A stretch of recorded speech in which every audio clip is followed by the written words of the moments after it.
और आज का हमारा एक मुलाकात आपके लिए विशेष रूप से कोरोना को लेकर तैयार किया गया है। हमारा एक मुलाकात हिना हॉस्पिटल के प्रसिद्ध डॉक्टर राहुल सिंह के साथ।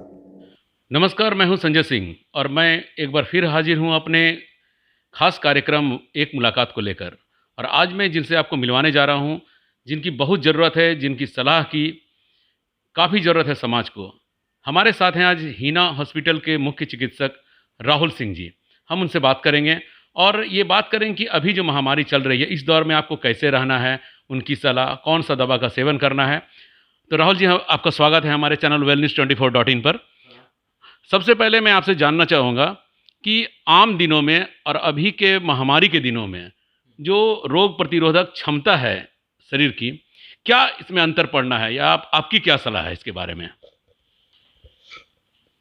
कोई भी बीमारी हो, उसमें दो मूल चीज़ें हैं जिससे उसका अंत में परिणाम क्या आएगा,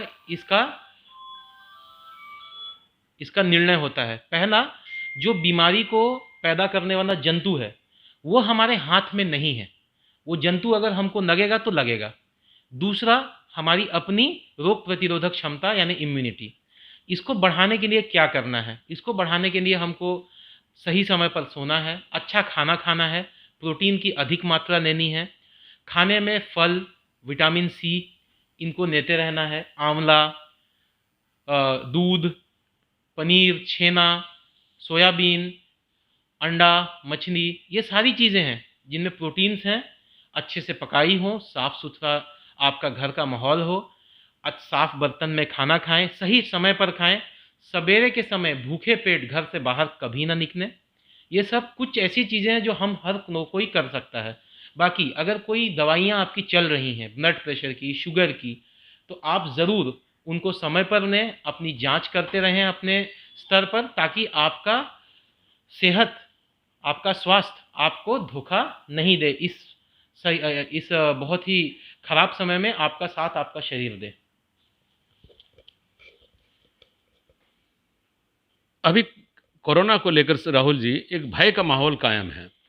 लोग भयभीत हैं कि किसी को भी कोरोना हो सकता है, या थोड़ा सर्दी खांसी होने से भी लोगों का लगता है कि क्या हमको कोरोना हो गया, सांस लेने में तकलीफ हो रही है।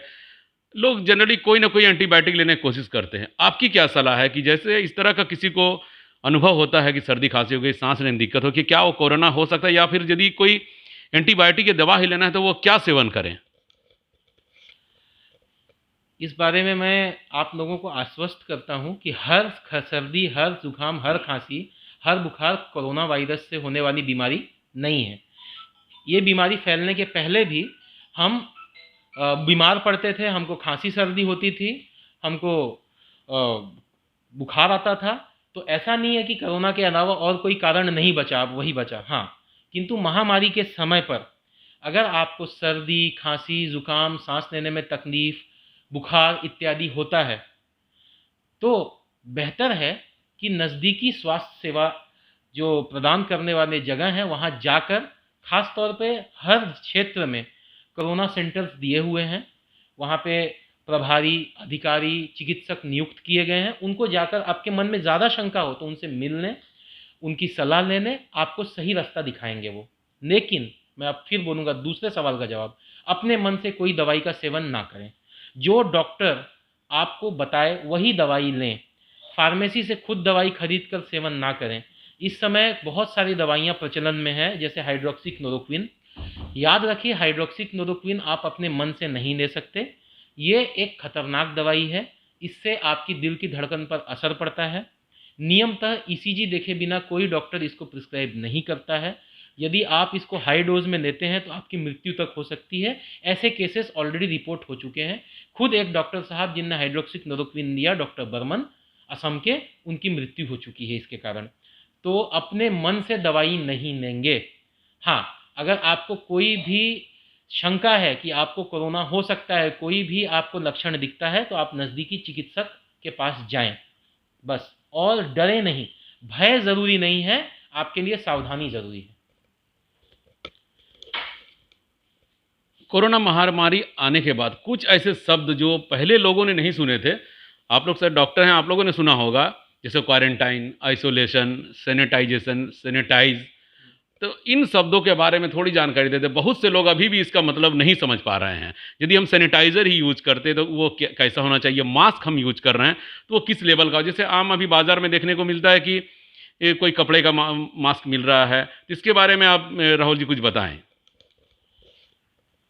देखिए, अभी जो सारी दुनिया में सलाह दी गई है सारी स्वास्थ्य संस्थाओं के द्वारा, मास्क अनिवार्य है। आप घर से बाहर जाएंगे तो मास्क ज़रूर लगाएंगे। मास्क लगाने का तरीका और मास्क का प्रकार दोनों ही इम्पोर्टेंट है। मास्क लगाने का सही तरीका ये है जो आप मुझे देख रहे हैं, मेरे नाक से लेकर ठुड्डी तक पूरा ढका हुआ है। कहीं भी मेरी ठुड्डी नहीं दिख रही है, दाढ़ी नहीं दिख रही है, मेरे नाक के छेद नहीं दिख रहा है। उसके अलावा मेरा मास्क एकदम सटीक चेहरे की चमड़ी से चिपका हुआ है, लूज नहीं है। इस तरह से मास्क लगाने पर थोड़ी तकलीफ ज़रूर होगी, लेकिन मास्क का काम तभी होगा जब आप उसको सही तरीके से लगाएंगे। ये हुआ मास्क लगाने का तरीका। आपने अक्सर बाज़ारों में देखा होगा कि लोग मास्क लगाए हैं और नाक के नीचे लगाकर घूम रहे हैं। उस मास्क लगाने और नहीं लगाने का कोई मतलब नहीं बना, पहला। दूसरा, अगर आप कर सकें तो चश्मा, जो अगर आपको नंबर नहीं भी है, बिना नंबर का चश्मा लगाएंगे तो आंखों को भी सेफ्टी मिलेगी। ये ज़्यादा रिकमेंडेड नहीं है, लेकिन अगर आप किसी हॉटस्पॉट में रह रहे हैं और ज़रूरी काम के लिए आपको बाहर जाना ही पड़ रहा है तो बेहतर होगा आप एक बिना नंबर का चश्मा, अगर आपको चश्मा नहीं है तो वो भी लगाएं। ये हुई मास्क लगाने का की पद्धति और चश्मा। यस, ये जो मैंने लगाया हुआ है ये मास्क फिल्टर मास्क है। इसके ऊपर लिखा हुआ है N95, बट ये N95 नहीं है, ये FFPE मास्क है। ये या N95 मास्क जो हैं स्वास्थ्य कर्मियों के लिए ज़रूरी है या उन प्रशासनिक अधिकारियों के लिए जो कि कोरोना संदिग्ध या कोरोना मरीजों के सीधे संपर्क में आते हैं। ये आम इंसानों के लिए ज़रूरी नहीं है। ये पहनने में आपको तकलीफ भी होगी और इससे इस चीज़ का संसाधन का दुरुपयोग होगा, जिसको ज़रूरत है उसको नहीं मिलेगा। अब आम आदमी के लिए क्या अच्छा है, जो आपने मास्क लगा रखा है संजय भैया ने, वो मास्क जो है ये है 3 तरह का ट्रिपल प्लाई सर्जिकल मास्क। ये मास्क भी लगभग उतना ही अच्छा है जितना कि ये वायरस के संक्रमण से आपको बचाने में। लेकिन इस मास्क को अगर आप इस्तेमाल कर रहे हैं तो इसको 1 दिन के बाद, नियम है, फेंक देना होता है। नियम था तो इस मास्क को भी दोबारा नहीं इस्तेमाल करना है, लेकिन आज के समय संसाधन की कमी है तो हम इसको सैनिटाइज करके सही तरीके से दोबारा यूज़ करते हैं। इस मास्क को धोना नहीं है कभी भी। इसको धो देंगे तो इसका रेशा निकल जाएंगी, इसकी तहें खराब हो जाएंगी, इसको धो नहीं सकते। तीसरे तरीके का मास्क जो बहुत प्रचलन में है वो है कपड़े से बनाया हुआ, घर पे बनाया हुआ मास्क। हमारे प्रधानमंत्री ने भी कहा गमछा मुंह पे लगा के जाओ कम से कम। तो देखिए, कुछ नहीं से कुछ भला। आप ऐसे ही बाजार में निकलेंगे, बाहर निकलेंगे, उससे अच्छा है कि आप एक कपड़े का मास्क लगा लें। ये भी आपको सुरक्षा देगा। इस मास्क का फ़ायदा ये है कि आप इसको धोकर धूप में सुखाकर दोबारा यूज़ भी कर सकते हैं। लेकिन ये जो मास्क है उतना आपको बचाव नहीं करता जितना कि ये मास्क या ये मास्क। लेकिन आम इंसान के लिए अगर वो दूसरे मास्क नहीं अवेलेबल हैं या पैसों की, संसाधनों की कमी है तो वो भी काम का है। लेकिन मास्क लगाने का तरीका सही होना चाहिए। अगला चीज़ है ग्लव्स। देखिए, ग्लव्स पहनने का हर किसी को ज़रूरत नहीं है। आप लोगों को आदत डालनी चाहिए कि बिना ज़रूरत किसी चीज़ को नहीं छुएं। अभी मैं आपको एग्जांपल दे रहा हूँ। ये माइक, ये हो गया फोमाइट, इसको आपने अपने हाथ में रखा था। मान लीजिए आप कोरोना पीड़ित मरीज हैं, आपने थोड़ी देर पहले छींका, अपने आँख को रगड़ा, आपके हाथ में आपके कोरोना वायरस के अंश लगे हुए हैं, इस पे लग गए। अब आपने मेरे हाथ में ये माइक दिया, इस माइक को मैंने छुआ, मेरे हाथ में लगा। अब इसके बाद मैंने इसको अपने आँख में, नाक में या मुंह में अपनी उंगलियां डाली, मैं भी संक्रमित हो जाऊंगा। ये हुआ। लेकिन अब मुझे आदत डालनी है कि अगर मैंने ऐसी किसी चीज़ को छुआ है तो अपना हाथ सैनिटाइज किए बिना अपने शरीर के संपर्क में नहीं लाऊं, पहला। दूसरा, ऐसी चीज़ों को कम से कम हाथ लगाऊं जिसको बहुत सारे लोगों ने हाथ लगाया होगा। आपको एग्जाम्पल देते हैं, दरवाज़ों का हैंडल, लिफ्ट के बटन्स, गाड़ी का दरवाज़ा खोलने के लिए जो हैंडल है, लॉक है, इस पे बहुत सारे लोगों का हाथ पड़ता है। चेष्टा करें ऐसी चीज़ों को हाथ नहीं लगाएं। अगर हो सके तो अपने केहूने का इस्तेमाल करें। केहूनी का फ़ायदा ये है कि अगर इसको आप हाथ लगाते हैं, आप कुछ भी करने इसको अपने नाक मुंह के करीब नहीं ला सकते। काम हो जाएगा आपका इससे ढकेलने का, पैरों से ढकेल सकते हैं। ट्राई करें कि इसको जो आपके चेहरे के संपर्क में आ सकता है उसको कम से कम इस्तेमाल करें।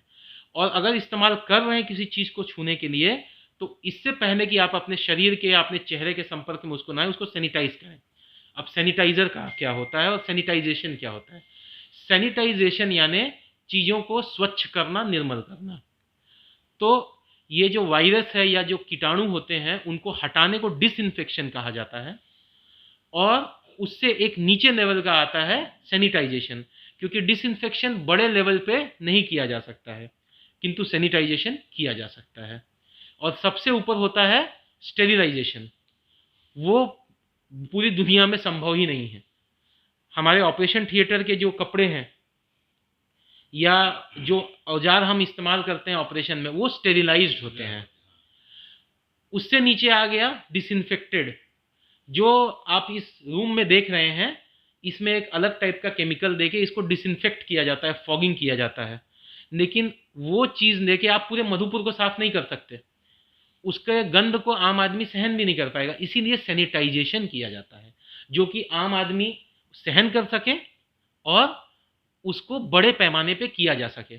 सैनिटाइजेशन यानी स्वच्छ करना, निर्मल करना, कीटाणुओं को जितना हो सके उतना हटाया किया।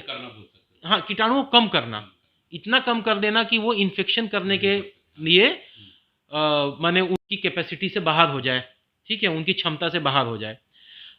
सैनिटाइजेशन करने के लिए जो सबसे कारगर चीज़ है, सबसे कारगर सैनिटाइज़र है, वो है अल्कोहल।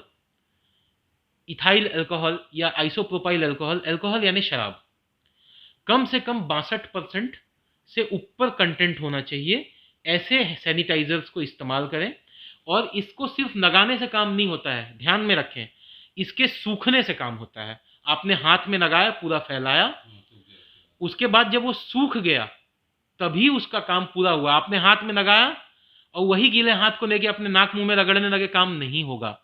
उसके लगाने से नहीं मरता है कीटाणु, उसके ऊपर सूखने से कीटाणु मरता है। ये चीज़ को एकदम क्लियर दिमाग में रखें। और भी तरीके हैं सैनिटाइज करने के। जैसे कुछ सैनिटाइजर में अल्कोहल के अंश नहीं दिखा रहे, तो वो बेकार है फिर तो वो। अगर अल्कोहल के अंश नहीं है तो वो रिकमेंडेड नहीं है। अगर अल्कोहल फ्री सैनिटाइजर आप देखा है, बहुत सारे हैं, मेरे पास भी हैं, पड़े हुए हैं बहुत सारे, लेकिन उनका रिकमेंडेशन नहीं है। जब ये बीमारी नहीं फैली थी, लोगों को हाथ में अल्कोहल लगाने से हाथ रफ हो जाता है, उस कारण से कंपनीज ने सब बनाया था, लेकिन आज के डेट में उनकी कोई मान्यता नहीं है।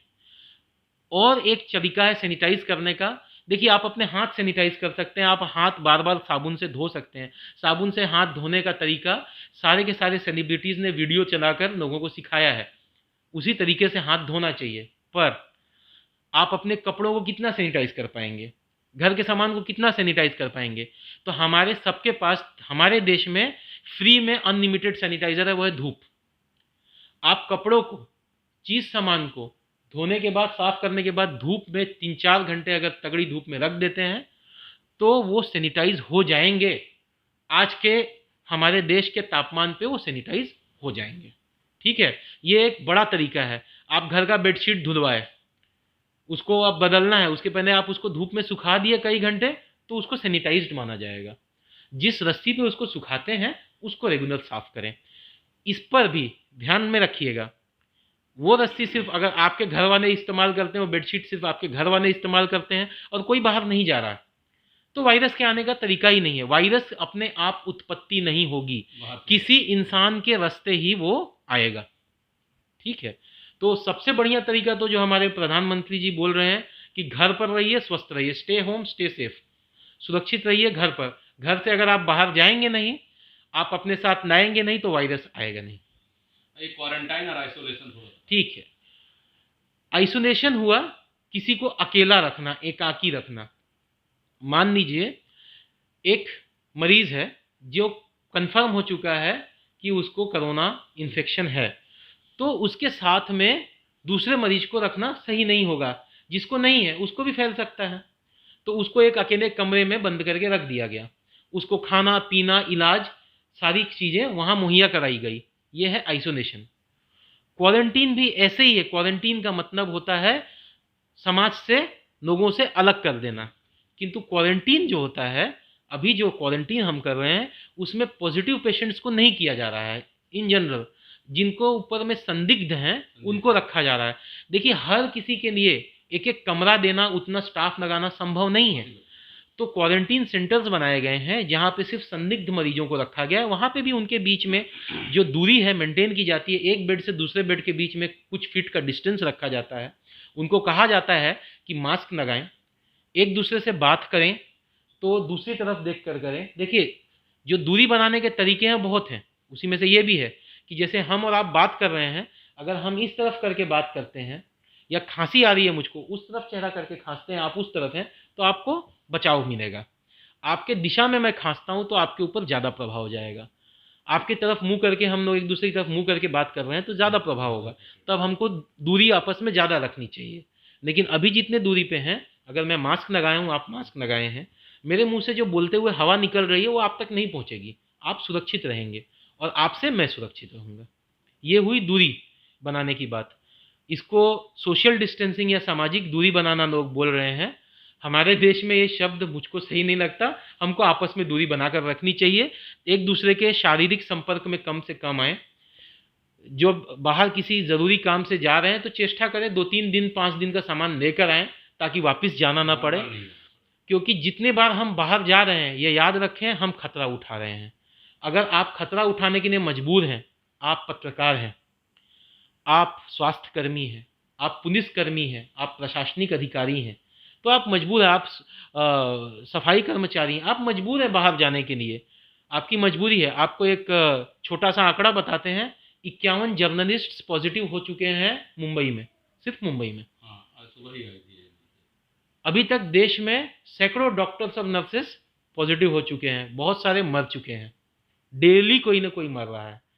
तो आप यही सोचिए, जिनकी मजबूरी है वो बाहर जा रहे हैं, इन्फेक्ट हो रहे हैं, तो फिर भी समझ में आता है। अगर आपकी मजबूरी नहीं है, आप तफरी करने के लिए बाहर निकल रहे हैं, ये दिमाग से सोच को निकाल दीजिए कि मुझे नहीं हो सकता है। आप भी हाड़ मांस के बने हुए हैं। अगर वायरस से संक्रमित मरीज के संपर्क में आएंगे तो आप इन्फेक्ट हो सकते हैं, और आपके साथ में आपके परिवार के जो बूढ़े बुजुर्ग बच्चे कमज़ोर लोग हैं वो भी इन्फेक्ट हो सकते हैं, और उनमें इससे मृत्यु या कॉम्प्लिकेशन होने की चांसेस बहुत ज़्यादा हैं। तो अपना ही नहीं, अपने परिवार, अपने दोस्तों, अपने समाज का सोच के घर से बाहर कम से कम निकलें। ज़रूरी हो तभी निकलें। जिनकी जो एसेंशियल सर्विसेज के लोग हैं उनको निकलना पड़ेगा, उनकी मजबूरी है, उनका आप लोग साथ दें। बाहर खुद कम निकल के, ये मरीज कम रहेंगे, संख्या कम रहेगी, तो ये जो ज़रूरी सर्विस वाले लोग जो बाहर निकल रहे हैं उनके भी संक्रमित होने की आशंका कम रहेगी। उनका सोच के, अपना सोच के, दोनों ही तरह से सोच के अपने आप को बचाएं और समाज को भी बचाएं। क्योंकि आप अगर एक मरीज हैं तो आपसे 100 लोग और इन्फेक्ट हो सकते हैं। अब मैं आपसे जानना चाहूँ सर कि आप हिना हॉस्पिटल के मुख्य चिकित्सक हैं, तो हिना हॉस्पिटल में यदि कोई कोरोना संदिग्ध आता है तो आपकी हॉस्पिटल कितनी तैयारी में है, क्या तैयारियां हैं आपकी? देखिए, ये जो महामारी है इससे लड़ रहा है जो हमारा देश, हमारी सरकार, हमारा प्रशासन, हम सभी स्वास्थ्यकर्मी, ये एक तयबद्ध तरीके से हो रहा है। आप माचिस की तीली को अगर बुझाकर फेंकेंगे तो कहाँ फेंकेंगे?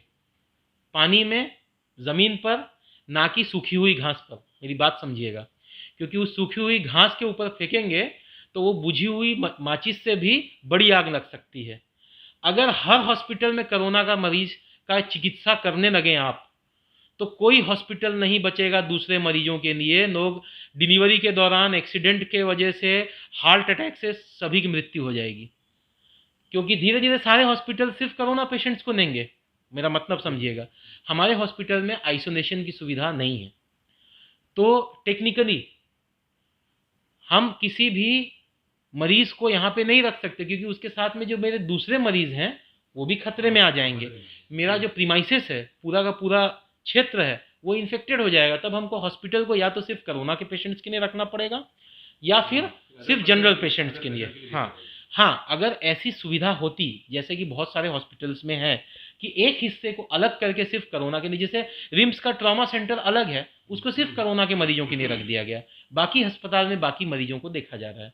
हमारे यहाँ पे कोरोना के संदिग्ध के आने पर हमारा तुरंत एक्शन ये होगा कि उसका इन्फॉर्मेशन यहाँ के नज़दीकी प्रभारी, यहाँ पे जैसे हम डॉक्टर सुनील मरांडी को फ़ोन करते हैं, उनको फ़ोन किए, अनुमंडल अस्पताल भेजे, आगे जो प्रशासनिक तरीका होगा उस हिसाब से उसको हैंडल किया जाएगा, क्वारंटीन किया जाए, आइसोलेट किया जाए, टेस्ट किया जाए, ट्रीट किया जाए। देवघर में 300 बेड का एक पूरा हॉस्पिटल, मां ललिता हॉस्पिटल को रेडी किया गया है सिर्फ कोरोना के लिए, और बहुत सारे क्वारंटीन सेंटर्स, आइसोलेशन सेंटर्स बनाए गए हैं। इसके अलावा जो सदर अस्पताल, अनुमंडल अस्पताल इस डिस्ट्रिक्ट में है, सभी तैयार हैं, लेकिन हम लोग यहाँ पे कोरोना के मरीजों के लिए रेडी नहीं रह सकते। हाँ, हम कोई भी मरीज आए, कोरोना के अलावा जो भी मरीज इमरजेंसी में आएंगे उनको ट्रीट करेंगे, और अगर कोई कोरोना संदिग्ध आएगा तो हम उसको सरकारी अस्पताल भेजेंगे फिलहाल। लेकिन भविष्य में यदि प्रशासन को कोई ज़रूरत पड़ती है हम लोगों की, हम लोग के साथ बैठ के कोई प्लान किया जाता है, तो हम लोग उस पर आगे बढ़ेंगे। आज के डेट में जो यथार्थ है हमने आपको बताया, पहली चीज़। दूसरी चीज़, कोरोना से लड़ने के लिए ICU beds, ventilators, hospital beds, general beds, दवाइयाँ, ये सारी चीज़ों का, चिकित्सक, नर्स, इन सब चीज़ों का जो इंतज़ाम होता है सरकार ने बड़े पैमाने पे किया है। आज हमारे डिस्ट्रिक्ट में एक पेशेंट पाया गया है, लेकिन 300 बेड का हॉस्पिटल ऑलरेडी रेडी है। तो इसका मतलब है हर हॉस्पिटल को आप कोरोना के लिए इस्तेमाल नहीं करें। यही गलती इटली ने कर दी, यही गलती स्पेन ने कर दी। लेकिन जो हॉस्पिटल्स सिर्फ कोरोना के लिए बनाए गए, जैसे चीन ने सिर्फ कोरोना के लिए हॉस्पिटल बनाए, साउथ कोरिया ने सिर्फ कोरोना के लिए डेडिकेटेड हॉस्पिटल रखे, कोरोना का पेशेंट नॉर्मल हॉस्पिटल में नहीं जाएगा। इस सिस्टम के हिसाब से उनने इस पर जल्दी विजय पाई है। कोरिया ने, इजराइल ने, ताइवान ने, इन सब देशों ने कोरोना पर विजय हासिल कर ली है। इनकी लाइफ नॉर्मल पटरी पे आ चुकी है। और जो देश गलती कर रहे हैं कि हम कहीं भी पेशेंट का इलाज करवाएंगे, उसमें ये आग ज़्यादा फैल रही है। मधुपुर के बहुत से लोग ये कहते हैं कि हिना हॉस्पिटल मधुपुर के लिए एक वरदान साबित हो रहा है। तो मैं आपसे जानना चाहूँगा कि वे कौन से कारण हैं या कौन सी सुविधाएं जो मधुपुर में पहले नहीं थी और वो आपने दी, जिसके कारण लोग ऐसा बोल रहे हैं कि हिना हॉस्पिटल मधुपुर के लिए एक वरदान है। ये मधुपुर निवासियों और आपको दोनों को मैं धन्यवाद कहूँगा। अगर आप लोगों ने ऐसा सोचा है और कहा है तो मेरे लिए बहुत गर्व की, मेरे पूरे टीम के लिए बहुत बड़े गर्व की बात है। लेकिन जो सुविधाएं पहले नहीं थी और अभी हैं, मैं आपको बताता हूँ। आईसीयू की सुविधा, वेंटिलेटर की सुविधा, क्रिटिकल केयर की सुविधा, 24 घंटे इमरजेंसी में उपलब्ध डॉक्टरों की सुविधा, 24 घंटे एनेस्थीसिया की सुविधा, ये सारी सुविधाएं जो थी पहले मधुपुर में अवेलेबल नहीं थी। एडवांस सर्जरीज की सुविधा, हम नहीं कहते कि हम दुनिया की सारी एडवांस सर्जरीज करते हैं, लेकिन 90% इमरजेंसीज को हैंडल करने के लिए हम यहाँ पर तैयार हैं। इसी वजह से बहुत सारे पेशेंट जो पहले मृत हो जाते थे रास्ते में, चिकित्सा के लिए रास्ते में ट्रैवल करते हुए, शायद उनकी जानें हम बचा पा रहे हैं। इसीलिए लोगों का हमको प्रेम और आदर मिल रहा है, और हम प्रार्थना करेंगे कि भविष्य में भी ऐसा होता रहे। एक और जो बड़ी मूलभूत सुविधा है जो यहाँ मिलती है, जिसको लोग इम्पोर्टेंट या महत्वपूर्ण नहीं समझते, लेकिन है, वो है 24 घंटा डायग्नोस्टिक्स की सुविधा। Ultrasound, X-ray, ECG, blood reports और सीटी स्कैन, ये 24 घंटे हमारे यहाँ उपलब्ध रहता है, जिससे जल्दी से जल्दी डायग्नोसिस करके और आपातकालीन स्थिति में अगर यहाँ पे संभव है तो यहाँ चिकित्सा करें या सही जगह पर पेशेंट को पहुँचाया जाए, इसका इंतज़ाम करें, समय बर्बाद ना हो। आज रात को जो पेशेंट का तबीयत खराब है और उसका इलाज यहाँ संभव नहीं है, अगले सवेरे तक उसके जान बचने की संभावना कम हो जाएगी। तुरंत उसका अगर डायग्नोसिस हो जाता है और वो सही जगह पे चला जाता है तो उसकी जान बचने की संभावना ज़्यादा है। इस तरह की सुविधाएं जो हैं वो हम जो दे रहे हैं वो शायद मधुपुर में पहली बार है। पहले इनका बहुत बड़ा अभाव था। हम लोग अभी भी इस समय कोरोना के महामारी के समय हम लोगों ने जानबूझकर ओपीडी बंद रखा हुआ है, क्योंकि अगर हॉस्पिटल में सारे पेशेंट्स का हम चिकित्सा करेंगे तो हमारे संसाधन, आज के डेट में मेरे पास ग्लव्स की कमी हो रही है, आज के डेट में हमारे पास सैनिटाइजर्स की कमी हो रही है, हमारे पास स्टाफ की कमी है, हमारे बंगाल के कई डॉक्टर्स यहाँ नहीं आ सकते हैं।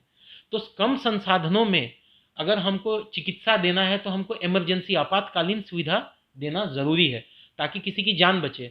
अगर किसी का हर्निया ऑपरेशन करना है वो 2 महीने बाद हो सकता है, तो उसको 2 महीने बाद करेंगे। हमारा मोटो या हमारा उद्देश्य फिलहाल के समय में हॉस्पिटल के लिए प्रॉफिट लॉस कुछ नहीं है। ये है सिर्फ एक ही चीज़ कि इमरजेंसी सुविधा बाधित ना हो, और जब तक हम लोग पूरी ताकत लगा रखेंगे, हमारा उम्मीद है कि इमरजेंसी सुविधा बाधित नहीं होने देंगे। डॉक्टर साहब ने सुविधाओं में एक चीज़ छोड़ दिया, जो सबसे बड़ा सुविधा मिली है हिना हॉस्पिटल से, वो है डॉक्टर राहुल सिंह, जो अब यहाँ मौजूद हैं हमेशा। इन्होंने खुद नहीं कहा, ये मैं कह रहा हूँ, डॉक्टर राहुल सिंह हैं मौजूद। और अंतिम सवाल मेरा आपसे राहुल जी, मधुपुर के लोगों के लिए एक संदेश, इस महामारी में आप एक संदेश दें। मधुपुर के सभी निवासियों के लिए मेरा एक ही संदेश होगा, अगर वो दिल से चाहते हैं कि इस लड़ाई में हम जीतें, जो कि एक अदृश्य दुश्मन से हम लड़ रहे हैं, तो अपनी सारी अकल, अपने सारे समझदारी सबको किनारे रखकर अपने घर पर रहें। ज़रूरी ना हो तो बाहर नहीं निकलें, इसके अलावा मैं कुछ नहीं बोलूँगा। और दूसरी चीज़ है, जो मधुपुर के लोगों को मुझे बोलने की ज़रूरत भी नहीं है, यहाँ के लोगों का दिल बहुत बड़ा है। हमको लगता है कि यहाँ पे जितना दान की ज़रूरत थी उससे ज़्यादा किया गया होगा। अगर 10 दिन का राशन देने का सोचा होगा मधुपुर के लोगों ने, तो गरीबों के पास में आज 1 महीने का राशन पहुँच गया होगा। वो तो हमको बोलना भी नहीं पड़ेगा, मधुपुर के लोग पहले ही कर चुके हैं। कम से कम मधुपुर के लोगों में इस मामले में कोई कमी नहीं। लेकिन जो कमी है वो है ज़्यादा बहादुरी और मूर्खता में ज़्यादा फर्क नहीं है। ब्रेवरी और फुलिशनेस के बीच में बहुत पतली रेखा है। अगर आप ज़्यादा बाहर घूमेंगे, ज़्यादा लोगों से मिलेंगे, तो इस मामले में आपका और आपके समाज का नुकसान हो सकता है। आज हमारे बहुत करीब में सरवा में एक पेशेंट को पहचाना गया है, और जैसी खबरें आ रही हैं उसके साथ में 114 लोग और ठूस के ट्रक में आए थे। तो उसके संपर्क में जो थे उनको भी हो सकता है ये बीमारी, ये संक्रमण पकड़ा हो। तो क्या हम अभी भी ये जानने के बाद भी बाज़ार में बिना ज़रूरत के, जब सरकार छूट देती है कि 2 घंटे 3 घंटे आप ज़रूरी काम के लिए निकलें, तो आप रोज़ तफरी करने के लिए निकलेंगे? आप अपने पड़ोसी से जाके मिलेंगे, हो सकता है वो पड़ोसी संक्रमित हो। आपके पहचान का है, आपके परिवार का है, इसमें कोई गारंटी नहीं कि वो संक्रमित नहीं है। आप अपने घर में बंद होकर अपने परिवार के साथ रहें, आप टीवी देखें, मोबाइल फ़ोन यूज़ करें। कोई ज़रूरत हो तो प्रशासन आपके साथ है। यहाँ का प्रशासन बहुत अच्छा काम कर रहा है, बहुत सजग है यहाँ का प्रशासन। तो बस आपको और क्या चाहिए? घर पे समय बिताने का समय मिला, आप लोग बिताइए। बट ये चीज़ में कोताही बरती जा रही है। मधुपुर में कई जगहों पर भीड़ देखी जाती है, लोग बाइक पर, साइकिल पर, पैदल घूमते पाए जाते हैं। लोग 10-10, 15-15 के गुट में बैठे होते हैं, गप देते हैं, क्रिकेट खेलते हैं बच्चे। इस चीज़ से बचें, बहादुरी को मूर्खता न बनने दें। हमारे इस जगह को, इस शहर को खूबसूरत रहने दें, आबाद रहने दें, इसको बर्बाद ना होने दें। यही मेरी सलाह है। बहुत बहुत धन्यवाद राहुल जी। तो ये थे हमारे साथ हिना हॉस्पिटल के मुख्य चिकित्सक डॉक्टर राहुल सिंह। मधुपुर हिना हॉस्पिटल से मैं संजय सिंह अपने सहयोगी प्रदीप जी के साथ। धन्यवाद।